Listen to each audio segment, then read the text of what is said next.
Good morning students, how are you? You are welcome to CR International Online Classes। आज का 8A4 SST Hindi medium के अंदर आपका जो टॉपिक रहेगा वो है रिसोर्सेस। रिसोर्सेस को क्या कहा जाता है? संसाधन। संसाधन, जैसे कि ये टॉपिक आपका स्टार्ट होता है संसाधन का अर्थ और परिभाषा। तो इस संसाधन का मीनिंग क्या होता है? संसाधन एक उस वस्तु को संसाधन कह सकते हैं जो मनुष्य के लाभ के लिए मतलब इस्तेमाल की जाती है, यानी उन वस्तुओं का नाम संसाधन के रूप में आ सकता है जो हमारे लिए लाभप्रद हैं। जैसे कि विभिन्न प्रकार की धातु, अधातु जो हमारी जमीन के अंदर से खदानों से निकाली जाती हैं। इसके अलावा मनुष्य जो है अपने आप में एक संसाधन है। एक मनुष्य जो है कोऑपरेटिव होता है दूसरे व्यक्ति के लिए, समुदाय बनाने के लिए, समाज बनाने के लिए या पार्टी बनाने के लिए। विभिन्न प्रकार के राजनीतिक दल एक व्यक्ति दूसरे व्यक्ति का सपोर्टर होके आगे आता है। तो इस तरीके से हम देखते हैं कि संसाधन एक ऐसी मतलब उसको संसाधन का मीनिंग ये होता है कि संसाधन उन सभी वस्तुओं का एक इकट्ठा रूप है जिसके जरिए हम किसी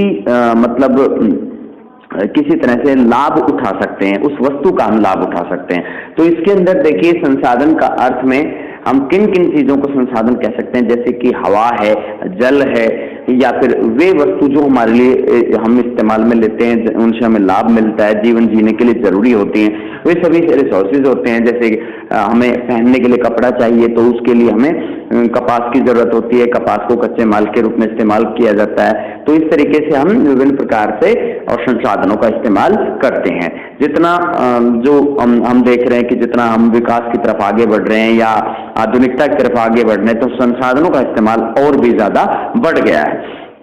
संसाधनों के बहुत से प्रकार होते हैं। इसमें एक होता है प्राकृतिक, होता है मानव निर्मित। प्राकृतिक संसाधन उसे कहते हैं जो नेचर के अंदर मौजूद हैं, जो प्रकृति के अंदर मौजूद हैं, प्रकृति ने जिन्हें बनाया है। उसमें मनुष्य का इतना बड़ा रोल नहीं होता, डायरेक्टली कोई इतना रोल नहीं होता, लेकिन वो नेचर ने उन्हें बनाया होता है। तो इस तरह के जो प्रकृति के बनाए हुए संसाधन हैं उन्हें हम प्राकृतिक संसाधन कहेंगे, और मानव निर्मित संसाधन उन संसाधनों को कहेंगे जो मनुष्य ने जिनका निर्माण किया है।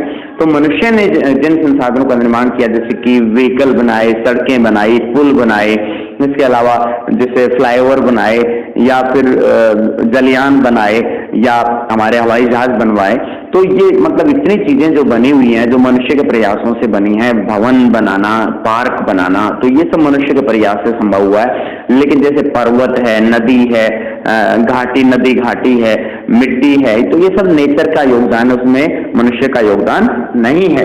तो प्राकृतिक संसाधन वे संसाधन जो प्रकृति ने हमें प्रदान किए हैं, उसमें मनुष्य का योगदान नहीं है, मनुष्य ने उन्हें नहीं बनाया है। और मानव निर्मित संसाधन वे संसाधन होते हैं जो मनुष्य ने जिनका निर्माण किया है। अब आता है मानव संसाधन। मानव भी अपने आप में एक संसाधन है, क्योंकि अगर मनुष्य पढ़ा लिखा है, कौशल युक्त है, तो वह मशीनों को चलाना जानता है, टेक्निकली एडवांस है, ITI होल्डर्स होते हैं, पॉलिटेक्निकल होल्डर्स होते हैं, या फिर इंजीनियरिंग किए हुए स्टूडेंट्स जो होते हैं, तो उनके पास में तकनीकी दक्षता होती है, या कंप्यूटर ऑपरेटर होते हैं, तकनीकी दक्षता होती है। तो इस तरह के जो टेक्निकल एक्सपर्ट्स हैं उनका फैक्ट्रियों के अंदर बहुत बड़ा योगदान होता है। और इस तरह का कौशल जो जिन लोगों में होता है वो ज्यादा उन्हें रोजगार मिलने की संभावनाएं होती है। तो मनुष्य अपने आप में एक संसाधन है।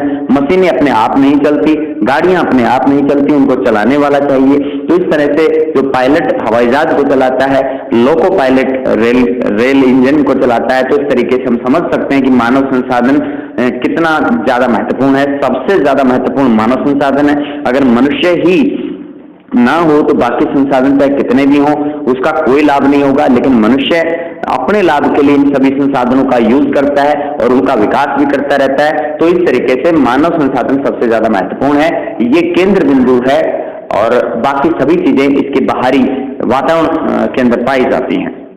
इसलिए सबसे ज्यादा महत्वपूर्ण भूमिका जो है, केंद्रीय भूमिका मानव संसाधन की रहती है या मनुष्य की रहती है। मनुष्य जो चाहे वो आज उसके नियंत्रण में होता जा रहा है। वह अंतरिक्ष से लेकर के और हमारे वायुमंडल में या फिर जमीन के अंदर विभिन्न प्रकार की खदानों में या प्राकृतिक खनिजों को देख सकते हैं। तो सभी प्रकार की जो चीजें हैं वो मानव संसाधन इस्तेमाल कर रहा है। इसमें हम कुछ टाइप बता सकते हैं, इसके अंदर मानव संसाधन और प्राकृतिक संसाधन, मानव निर्मित संसाधन, इनके बारे में हम डिस्कस कर चुके हैं। अब हम टाइप्स ऑफ रिसोर्सेज से बात करेंगे, संसाधनों के प्रकार कौन कौन से हैं। ये मोटे तौर पे दो प्रकार के होते हैं, प्राकृतिक और मानव निर्मित, लेकिन इसको हम और भी कई अवस्थाओं के आधार पर इनको आगे क्लैरिफाई कर सकते हैं, जैसे विकास और उपयोग के आधार पर। जो संसाधन जिनका बहुत ज्यादा मात्रा में पता लग चुका है, जिनका सर्वेक्षण किया जा चुका है, जिन संसाधनों को हम यूज कर रहे हैं, काफी वर्षों से, सैकड़ों वर्षों से यूज कर रहे हैं, तो उन्हें हम विकसित संसाधन कहेंगे। जिनका हम यूज कर रहे हैं, यूटिलाइज कर रहे हैं और हमें पता है कि कितने वर्ष चलने वाले हैं। जैसे कि विकसित संसाधन हमारे देश के अंदर हम देख सकते हैं कि जो कोयला है, तांबे की खदानें हैं, सोने की खदानें हैं, जिनका हमें पता है कि ये हमारे पास कितना रिजर्व है और हम उनका इस्तेमाल करते जा रहे हैं। वास्तविक और संभावित संसाधन, वास्तविक संसाधन वे संसाधन होते हैं जिनका इस्तेमाल हम लोग कर रहे हैं, जिनका सर्वेक्षण किया जा चुका है, जिनकी मात्रा पता है कि कितनी मात्रा में वो संसाधन मौजूद है। जैसे कोयला है, पेट्रोलियम है, हमें उनकी मात्रा का पता है, हम उसको नियमित रूप से उसका यूज करते जा रहे हैं। और जो संभावित संसाधन है, वे संसाधन जो हैं उन्हें हम,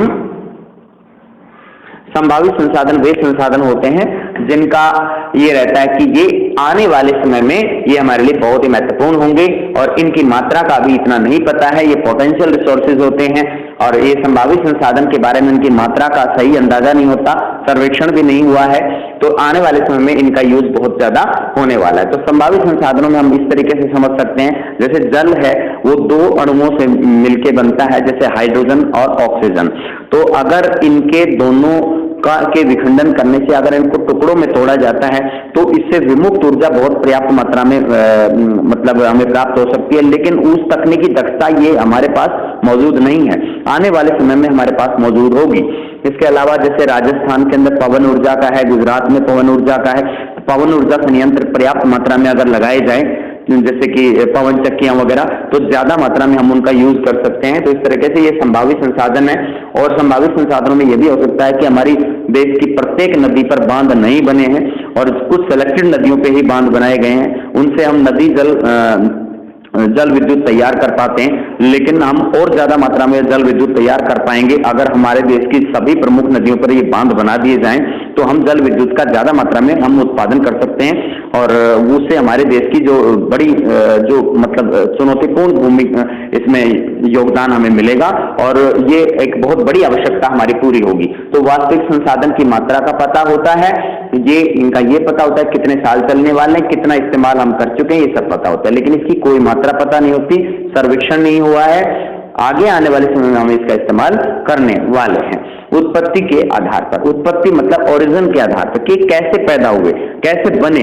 तो जैसे जैव और अजैव, जैव संसाधन वे संसाधन होते हैं जो जैव प्रक्रियाओं के फलस्वरूप पैदा होते हैं, जैसे नर और मादा मिल करके अपने बच्चे पैदा करते हैं, तो वो जैव संसाधन इस तरीके से इनका मतलब एक तरह से ओरिजिन होता है। और अजैव संसाधन वे संसाधन होते हैं जो मतलब जैव प्रक्रियाओं के द्वारा उनका उत्पादन नहीं होता है, इनको अजैव प्रक्रियाओं के द्वारा मतलब इनको अस्तित्व में लाया जाता है। यानी जैव और अजैव, जैव वे संसाधन होते हैं जिनमें जीवन पाया जाता है और अजैव संसाधन जिनमें जीवन नहीं पाया जाता है। यानी ये सजीव वस्तुओं को हम जैव संसाधन में पेड़ पौधों को, जीव जंतुओं को इनमें शामिल करेंगे। और अजैव संसाधन के अंदर जैसे कि लोहा है, पेट्रोल है या विभिन्न प्रकार के जैसे कंकड़ है, पत्थर है, मिट्टी है, बजरी है, ये सब अजैव संसाधन में हम इस्तेमाल करेंगे। इसके बाद है समाप्यता के आधार पर, एक वस्तु है जो कभी यूज करते हैं तो समाप्त हो जाए और एक वस्तु ऐसी होती है जो हम मतलब नियमित रूप से यूज करते रहें लेकिन वो समाप्त ना हो, तो ये नवीकरणीय और अनवीकरणीय आधार का संसाधन होता है। नवीकरणीय संसाधन वे संसाधन होते हैं जो एक बार समाप्त होने के बाद दोबारा से बनाए जा सकते हों और अनवीकरणीय संसाधन वे संसाधन होते हैं जिनको एक बार समाप्त होने के बाद हम दोबारा से ना बना सकें। तो अनवीकरणीय संसाधनों में कोयला है, पेट्रोलियम है, डीजल, केरोसिन, इस तरह के जो संसाधन हैं हमारे पास, तो प्राकृतिक गैस, इनका हम एक बार समाप्त होने के बाद इसको बना नहीं सकते क्योंकि इसके बनने में लाखों करोड़ों वर्ष लग जाते हैं। जबकि नवीकरणीय संसाधन को बनाने में मतलब वे संसाधन होते हैं जिन जो पर्याप्त मात्रा में हमारे पास मौजूद हैं, जिनका हम इस्तेमाल करते हैं, जैसे पवन है, जल है, तो ये या सौर ऊर्जा है, तो इनका हमारे पास में हम इनका यूज कर लेते हैं, लेकिन फिर भी हमारे पास पर्याप्त मात्रा में फिर ये मौजूद रहते हैं, यानी ये इनका बनना भी आसान होता है और जल्दी बन जाते हैं। इस तरह से नवीकरणीय संसाधन कभी समाप्त नहीं होते हैं, क्योंकि एक तरह से रिसाइकल सिस्टम होता रहता है, लेकिन ये रिसाइकल सिस्टम नहीं हो पाता है। अब इसके बाद है डिस्ट्रीब्यूशन के आधार पर, यानी वितरण के आधार पर, यानी बंटवारा कि कहाँ किस तरीके का संसाधन मौजूद है। जैसे कि जो सर्वव्यापी संसाधन होते हैं वो सब जगह पे पाए जाते हैं। ऐसा कोई संसाधन जो सब जगह पे मिले, जैसे पवन सब जगह पे मिलता है, पवने क्योंकि कहीं पे कम कहीं पे ज्यादा, लेकिन मिलता सब जगह पे है। अंतरिक्ष से लेकर के हमारी जमीन तक, मतलब कंप्लीट जो व्यापक क्षेत्र है इसके अंदर पवने पाई जाती हैं, वायुमंडल पाया जाता है। और जो स्थानीय है, अगर हम जैसे कि अगर सर्वव्यापी, इसका एग्जाम्पल हम इसको समझते हुए कि हमारे जो धरातल से लेकर 1600 किलोमीटर तक की हाइट का वायुमंडल का विस्तार देखने को मिलता है। स्थानीय संसाधन वे संसाधन होते हैं जो मतलब हमारे लोकल परिवेश में मिलते हैं, वो कहीं बाहर नहीं मिलते हैं। जैसे कि खेतड़ी के अंदर तांबा मिलता है, या फिर कोलार की खानों से कर्नाटका में सोना मिलता है, तो वो स्थानीय संसाधन हो गया, बाकी जगह पे वो मौजूद नहीं है। इसमें निजी संसाधन वे संसाधन होते हैं जो लोगों की प्राइवेट प्रॉपर्टी होती है, जैसे किसी की मकान, दुकान या प्लॉट या खेत। ये सामुदायिक संसाधन वे संसाधन होते हैं जो पूरे समुदाय उनका लाभ उठा सकता है। जैसे कि सामुदायिक स्वास्थ्य केंद्र होता है, उसमें कोई भी व्यक्ति अपना इलाज कराने के लिए जा सकते हैं। राष्ट्रीय संसाधन वे होते हैं जो राष्ट्रीय सीमाओं में पाए जाते हैं। राष्ट्रीय सीमाओं में यानी देश की राष्ट्रीय सीमाओं के अंदर उन्हें राष्ट्रीय संसाधन कहा जाता है। जैसे कि राष्ट्रीय राजमार्ग, जितने भी राष्ट्रीय राजमार्ग हैं वो लोगों के प्राइवेट निजी खेतों में से बेशक निकाले गए हैं, नहरें निकाली गई हैं, लेकिन उनका यूज सब लोग करते हैं। पुल वगैरह बनते हैं, उनका यूज सब करते हैं। सड़कें बनती हैं, वो सब यूज करते हैं। अंतर्राष्ट्रीय संसाधन वे संसाधन होते हैं जो अंतर्राष्ट्रीय स्तर पर एक तरह से सभी देशों के द्वारा उपयोग में लाए जाते हैं। जैसे 12 समुद्री मील से बाहर का जो क्षेत्र है, जिसमें विभिन्न देशों के जो जहाज हैं वो माल लाद करके एक स्थान से दूसरे स्थान पर पहुंचते हैं, तो वो अंतर्राष्ट्रीय संसाधन की तरह से इस्तेमाल हो रहा है। या ग्रीनलैंड और अंटार्कटिका महाद्वीप, उत्तरी ध्रुव, दक्षिणी ध्रुव, वहां पे पाई जाने वाली बर्फ, जिसमें सर्वेक्षण का काम चल रहा है, इसमें डिस्कवरीज कर रहे हैं वहां पर। तो इससे ये इस तरह के संसाधन होते हैं जिनका यूज मतलब सब लोग करते हैं। और अंतर्राष्ट्रीय संसाधन इस तरीके से भी इस्तेमाल होते हैं, जैसे कि वायु परिवेश भी, मतलब जैसे किसी भी देश का जो वायु परिवेश है उसका भी निर्धारण होता है। और जैसे कि अंतर्राष्ट्रीय संसाधनों के अंदर हम जैसे जल क्षेत्र को खास तौर पे इसमें इंक्लूड करेंगे, क्योंकि जल मार्ग का आपस में विभिन्न देशों की सीमाओं से वो टच रहता है। और इस प्रकार आगे बढ़ते हैं संसाधनों का संरक्षण का अर्थ। संसाधनों का संरक्षण क्यों जरूरी है, हम क्यों उसको कंजर्व करें। संसाधनों को अगर हम अंधाधुंध तरीके से इस्तेमाल करते रहेंगे तो आने वाली पीढ़ी में ये समाप्त हो जाएगा। और अगर हम इन संसाधनों का विवेकपूर्ण तरीके से इस्तेमाल करते हैं तो ये संसाधन समाप्त होने में लंबा समय लगेगा और आने वाली पीढ़ी भी इन संसाधनों का यूज कर पाएगी। अब इसके अंदर जो संसाधनों का संरक्षण अगर हम नहीं करते हैं तो ये देश की अर्थव्यवस्था पे बहुत ही नेगेटिव इफेक्ट इसका पड़ता है, क्योंकि एकदम से अगर हम समाप्त अपने संसाधनों का इस्तेमाल कर लेते हैं या फिर ज्यादा मात्रा में कोयला पेट्रोल हम खर्च कर लेते हैं, तो फिर दूसरे देशों को पता लग जाएगा कि भारत के पास में संसाधन अब खत्म हो चुके हैं और वो हमें मनचाहा दाम हमारे ऊपर थोप देगा। इस तरह से हमारी अर्थव्यवस्था के लिए बहुत ही नुकसानदायक होता है। संसाधनों का संरक्षण इसलिए भी जरूरी है क्योंकि हम ज्यादा मात्रा में अंधाधुंध तरीके से संसाधनों का इस्तेमाल करेंगे, एक तो वो खत्म हो जाएंगे, दूसरा पर्यावरण का विनाश होगा, पर्यावरण प्रदूषण होगा। और अगर हम पर्यावरण प्रदूषण करते रहेंगे तो जीवों के लिए जीना दूभर हो जाएगा इस दुनिया में। सतत पोषणीय विकास, सतत पोषणीय विकास एक ऐसी विचारधारा होती है जिसमें विवेकपूर्ण तरीके से, बुद्धिमत्तापूर्ण तरीके से अपने उपलब्ध संसाधनों का इस्तेमाल किया जाता है। इसमें आने वाले भविष्य की पीढ़ियों का भी ख्याल रखा जाता है और वर्तमान लोगों की जरूरतों को भी प्रॉपर तरीके से उनको पूरा किया जाता है। तो इस तरीके से हम देखते हैं कि ये आपका टॉपिक जो है कंप्लीट होता है। एक बार रिवाइज करेंगे। संसाधन की परिभाषा में उन वस्तुओं को संसाधन कहा जा सकता है जो मनुष्य के लाभ के लिए इस्तेमाल होती हैं। संसाधनों के प्रकार में प्राकृतिक और मानव निर्मित दो प्रकार के प्रमुख रूप से संसाधन होते हैं। प्राकृतिक नेचर बनाती है और मानव निर्मित मनुष्य खुद तैयार करते हैं। मानव संसाधन अपने आप में मनुष्य एक संसाधन है। विकास और उपयोग के आधार पर वास्तविक संसाधन वे संसाधन जिनका मात्रा पता है जिनका हम इस्तेमाल कर रहे हैं, संभावित संसाधन जिनका इस्तेमाल नहीं कर रहे हैं, मात्रा भी नहीं पता है।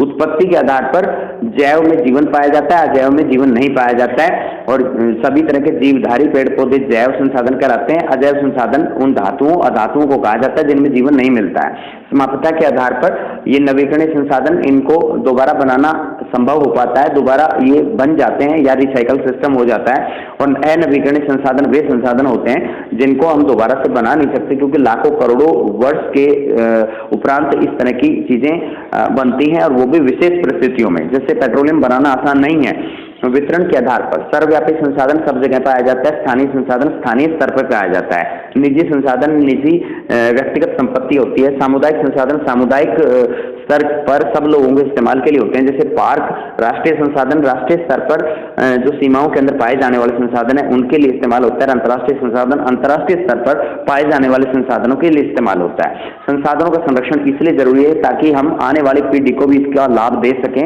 और जो जरूरत है उसको हम पूरा कर सकें। संसाधनों का जो संरक्षण है ये बहुत ही ज्यादा जरूरी है। अगर हम नहीं करेंगे तो ये कभी ना कभी हमारे संसाधन समाप्त हो जाएंगे। क्षेत्रीय सतत पोषणीय विकास, सतत पोषणीय विकास एक ऐसी विचारधारा है, एक ऐसा संप्रदाय है जिसके अंदर आने वाली पीढ़ी का ख्याल रखा जाता है, वर्तमान लोगों की जरूरतों को पूरा किया जाता है और पर्यावरण का विनाश होने से भी बचाया जाता है। तो ये आपका टॉपिक, आपको अपनी जो टॉपिक बुक है उस बुक से पढ़ना है। ये आपका लेसन नंबर 1 से टॉपिक है रिसोर्सेज। ये कंप्लीट चैप्टर को इसमें रिवाइज किया गया है, आप इसको सही तरीके से रिवाइज करें। Thank you.